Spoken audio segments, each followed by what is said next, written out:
It is my pleasure to introduce our second speaker for this session, Dr. S. Dinesh Kumar, a renowned scientist at the Marine Algal Research Station of the CSIR Central Salt and Marine Chemicals Research Institute in India. Dr. Kumar has an impressive academic background in marine science and has made significant contributions through his work in the field. He has led many important projects, including groundbreaking research on large-scale production and use of algal resources, as well as developing sustainable technologies for seaweed cultivation. As both a principal investigator and co-investigator on several high-impact projects funded by various government agencies, Dr. Kumar's work is driving progress in sustainable development and environmental conservation. Dr. Kumar has published over 140 scientific articles, with his research widely recognized and cited, earning him an H index of 21 and over 1,200 citations. His contributions have been honored with several awards, including the Best Paper Presentation Award and prestigious fellowships from the Department of Biotechnology and the University Grants Commission. In addition to his research, Dr. Kumar is an active reviewer for numerous international scientific journals and a member of several global scientific societies. His dedication to sharing knowledge and fostering collaboration is reflected in his frequent participation in seminars, workshops, and conferences around the world. Today, he will be sharing his latest insights on tank-based cultivation of edible seaweed ulva. We are excited to hear from him and learn from his extensive experience and research. Dr. Kumar, please feel free to share your screen and begin your presentation. Thank you. Thank you, Dr. Amulya. I hope my slides are visible and my audio is clear. Yes. Okay. Yeah. Thank you very much for nice introduction. Today we will discuss about a small piece of work related to tank cultivation of edible seaweeds. And already my divisional chair, Dr. Argoshar, told about what is CSMCRA and what we are doing last 2 to 3 decades about seaweed and other related to research. So directly we will go for main subject. So these are the important issue what the current world is facing. So like malnutrition, you know that most of the aquaculture is on food nutrition, and other scientists know that malnutrition is the important issue from adult to from child to adult and everyone facing. So what that scientists and doctors, they are recommending go for a nutrient-rich food like HUPA, highly unsaturated fatty acid, polyunsaturated fatty acid. Take these kind of foods for rectifying this malnutrition issue, which is mostly available in sea-based foods like fish, shrimp, marine algae like macro algae. These kind of foods. These are the basic solution to avoid this malnutrition issues. And but there are many threats to get these resources from the ocean, like fish, shrimp, and algae. So, like over harvesting, dumping waste material into the nearby sea for urbanization activities, and global warming, and discharging wastewater into the sea, which is creating eutrophication and algal bloom, which is exploit the marine biodiversity. So, these are the basic threats to get those resources from the sea. So, as a marine biologist, we have last 1 decade we are working on this aspect. So to avoid this, overcome these threats to get resources from the sea, you can go for aquaculture, like you can cultivate those nutrient-rich foods from tank or pond or open sea, wherever you want, you can cultivate. These are the solutions. So what recent researchers are updated through various scientific projects, publications, patents. So coming to the main picture, we are CSMCRA and Marine Algal Research Station working that seaweed cultivation. Especially we are working, myself is working tank-based cultivation of seaweeds, especially edible seaweeds I'm working. So why tank-based seaweed cultivation is essential than the open sea cultivation? If you are working in open sea cultivation, if you are working, then if you due to extreme weather like high wave action or tsunami, some natural disaster, you cannot you cannot find your material once you are going for open sea cultivation. Now also there is environmental fluctuation is there, like salinity changes, pH changes, water quality changes. So everything is non uncontrollable conditions. So you cannot you cannot find throughout the year or some uniformity. And quality of the product also is changes based on the location, because each and every location is depends upon their habitat and whatever the nearby any river mouth is there is depends, locations depends. So the quality of products when you are cultivating in the open sea, the quality of product also is different. And growth variable also is getting varied, it may be seasonal dependence, it may be the nutrient dependence, it may be the water quality dependence. So to avoid these kind of problems, you need to go for tank based cultivation, and which is can be possible for under one roof. Like you know what you are going to do, what you are going to give for cultivation, like nutrients, light, and everything. So for these issues you need tank based seaweed cultivation. So what are the advantages when you are going for tank-based seaweed cultivation? You can do it different sizes, like from 100 liter to 1 meter cube, also 1,000, 5,000 liter, 10,000 liter also. You can do it for your seaweed, edible seaweed cultivation. And you can go for different species cultivation when you are going when you are doing tank cultivation and with cultivars. And also this tank-based cultivation is much suitable for R&D activities. This is not possible when you are going for open sea cultivation, because there is no barriers when you are doing different species, different size. So that is not possible when you are going for a open sea cultivation, especially in edible seaweed cultivation. And operational advantages is there, because if you are going for open sea cultivation, you need a specific boat or some bath to assess your cultivation site, assess your material. Then your when you are inoculated your seaweeds in the tanks, there is no issue. But if you are working on open sea cultivation, is based on the wave action, tidal action. So everything is depends in the open sea. But when your comes to the tank cultivation, is everything is uncontrolled, controlled culture condition, like free from rain, temperature, and everything. Because under one roof you can control temperature by using air conditioner, and the roof by using, you can control sunlight penetration, everything, light intensity also. Also the product quality also will get improve, or you will get quality, new uniform quality when you are doing tank based seaweed cultivation. Like if you're focusing some particular protein or particular component, you can work on that. But by inducing for modifying media, for modifying water quality changes, or giving some stress, you can work. And also there is a possibility for regular harvest, which is not possible in the open sea, because already I told that is seasonal dependence, and as well as that the water quality dependence. But in the tank based system, you can continuously you can harvest your material for a supply of biomass to the edible food seaweed based industry. And also your seaweeds free from epiphytes. You cannot assure in open sea cultivation our material is epiphyte free. So your material when you are cultivating tank system, you can assure that your material is epiphyte free, because by you can control by using some epiphytes anti agents like that. So what are the types we can use for tank-based cultivation? This is mostly based on literature already is in practice, like raceway pond, round-shaped tank, T-ended tank, steel tank, and plastic tank. But each tank is have some advantages and disadvantages, like more shifting one pace to another pace, and their lifetime, and their like price. You can find the table. Find the table.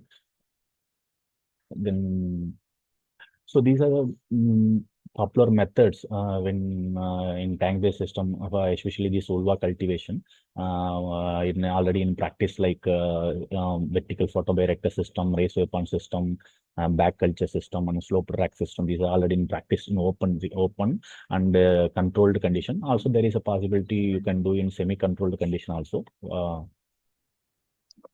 So, but once you are enter into the tank-based system for this seaweed cultivation, you need to consider these some important parameters to to get the higher quality yield in seaweeds. So like tank surface area, total volume of the tank, how we can provide light from top or from side, then how much light we need to produce, then what is the photo period and light intensity. So these are the basic parameter we need to focus, and we need to give importance before going before commercialization of your say tank-based seaweed cultivation system. Okay, the tank-based seaweed cultivation system, especially this edible seaweed, there is a two method already in practice. One is clonal propagation method, is we can call vegetative propagation also. So another one is spore-based method. This is clonal propagation method is very easy and popular. Already there are many scientists have discussed about these things. You can collect the plant from the open sea, then you can clean and you can make a disc or fragments, or you can cut it, you can put it in acclimatize in the water, your tank water, you can put it in the tanks or a photobioreactor system, outdoor photobioreactor system. You can provide some nutrients or commercial fertilizer, nitrogen sources, and you can allow for 10 days or 15 days or 45 days based on the plants. You can harvest. This is the clonal propagation method what already in the practice. So we also conducted many experiments on clonal propagation method in our laboratory in controlled condition, semi-controlled condition on in the 5 liter, 100 liter, 5,000 liter. Also we have conducted. By using shadow to increase the chlorophyll content. You can find the like pigments content in the right side photographs. See, but in clonal propagation method, there is a limitation. There is a limitation when you are doing clonal propagation method in a tank-based system. So constant supply of enough seed materials is not possible when you are working on clonal propagation method, because you are always depends upon your seed material into the open sea, because the ulva in India, especially in India, ulva is a seasonal plant. You cannot find that some particular plant throughout the year, in the sea. If you and second one is the plant may be comes under that vigor, their vigor may be getting lost due to continuous production, because continuous production from the same plant to making disc or fragments continuously you are cultivating from the single plant or mother plant. Then the ulva also, every time if you're collecting from the open sea, you need to spend some time for acclimatization process. It will take time. So your depending intents who is working on your based on your biomass as edible industry, they need to wait.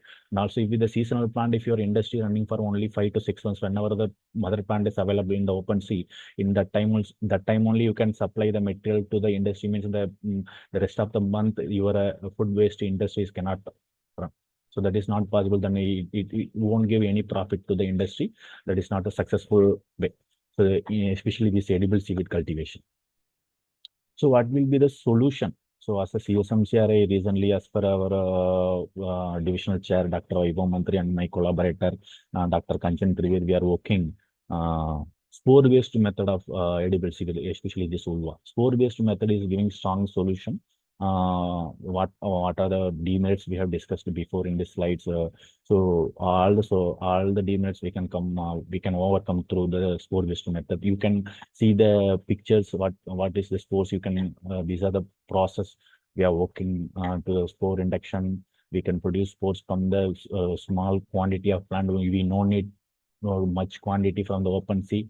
You can get at least minimum 10 gram of plants is enough to continuous production of spores from the mother plant. You can produce spores, then you can cultivate in your tanks.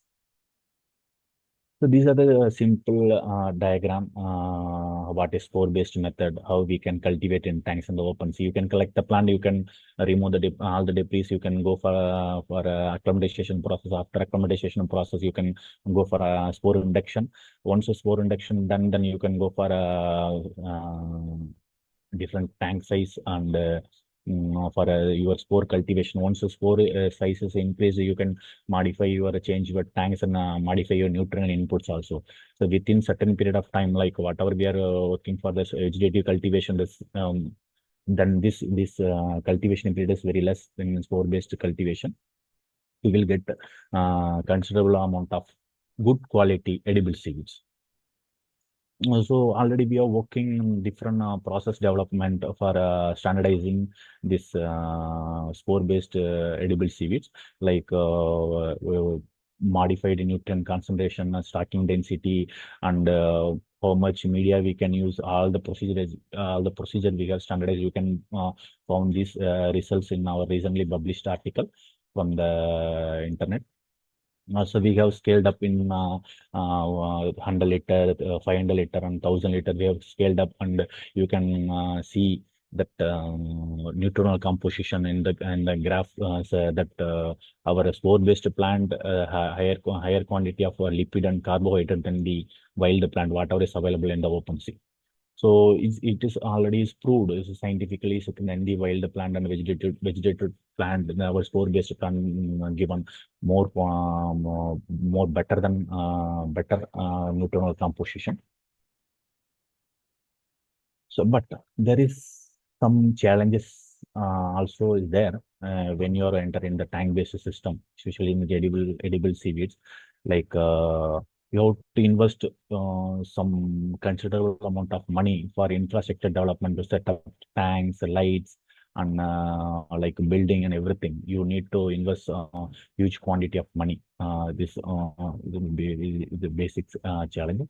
Then maintenance of farm condition also is important challenges when like you need to work on daily activities like shifting, cleaning of tanks, and electricity and charges. These are the basic maintenance charges. You have to spend some money. And the procuring land along with the suitable water, especially in India, is the biggest challenges. Like if you found that suitable water condition, you cannot find that suitable land. Then if you have found suitable land, then you cannot find that water facilities available, seawater facilities nearby is available. And if both is available, then land cost will be high. So these are the challenges we have found. And also, if you enter in the coastal area, then your power fluctuation is most irritated issue. Like you need because you are always you need to provide some aeration, light. Then you need to work on some instruments for constant cultivation. So the constant power supply should be there. But in as a coastal area, you cannot find that. So you need to work on that generator or like solar based power supply, or otherwise some windmills power supply. And another last one is engaging skilled laborers is another because the CSMCRA and Marine Algal Research Station working livelihood improvement of local fishermen people. So we are providing opportunity how seaweed cultivation and seaweed based work improve their livelihood option. So to engaging continuously engaging those peoples in one area is a biggest challenge for us. So these are the common challenges we are facing. And what are the area we need to focus on? We are focusing on the energy consumption, how we can reduce that the energy consumption when you are working in edible seaweed cultivation. And what is the status? Once the edible seaweed tank-based edible seaweed cultivation is done in the laboratory, what is the status of that once the water is released into the open sea? So whether it is this water creating any issues in the open sea, so this kind of work we are focusing now. Then we want to check the carbon footprint and the labor intensiveness. Also already discussed about that engaging skilled laborers. So how we can engage in skilled laborers continuously for our work. So this kind of research we are focusing and aim to focus. So thank you very much. These are my piece of small piece of work from Marine Algal Research Station. Thank you very much. If you have any questions, you can ask. Thank you, Dr. Kumar, for the very nice presentation and elaborating on tank-based cultivation method.